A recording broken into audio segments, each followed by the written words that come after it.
যারা এসালমের দূষর হয়ে এই ব্যাংক থেকে লুটেপুটে খেয়ে পালিয়ে গিয়েছিল তাদেরকে পুনরায় এনে তাদের মদতপুষ্ট এই খুরশেদ আলম, যে খুরশেদ আলম শেখ হাসিনার সাথে লেজ গুটিয়ে পালিয়ে গিয়েছিল, তাকে কেন আবার এই ইসলামী ব্যাংকের চেয়ারম্যান হিসাবে বসাইতে হবে? তার চাইতে কি ভালো যোগ্য, যে ইসলাম বুঝে, ইসলামী ব্যাংকিং সেক্টর বুঝে, এরকম একটা লোককে তারা প্রতিষ্ঠিত করতে পারলো না, এখানে বসাইতে পারলো না? তাহলে তো এই গ্রাহকরা তারা আস্থা হারাইতো না, তারা তাদের যেই ইসলামী ব্যাংকে আমানত রাখা আছে এই আমানতের ব্যাপারে তারা ভয় পেত না।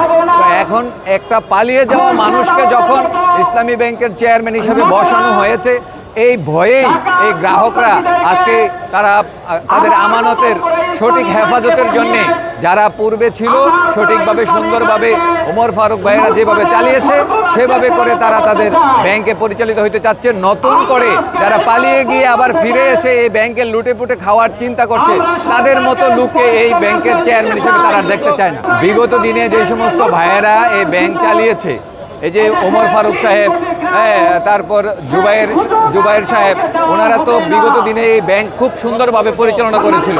তাদেরকে কেন বল প্রয়োগ করে অপসারণ করে দেশের বাইরে পাঠিয়ে দেওয়া হলো? এখন নতুন করে তাদের অন্যদেরকে এনে কেন বসানো হচ্ছে? এখন আমরা এই খুরশেদ আলমদেরকে নতুন করে বসতে এবং এই দেশের ব্যাংকে নিরাপদ মনে করছি না বলেই আজকে তাদের বিরুদ্ধে আমাদের এই কর্মসূচি। আমরা চাই পরামর্শ করে যাদেরকে এখানে ব্যাংকে চেয়ারম্যান এমডি নিযুক্ত করলে গ্রাহকরা স্বস্তিতে লেনদেন করবে, ওই রকম লোকদেরকে এখানে নিযুক্ত করে দেওয়ার জন্য।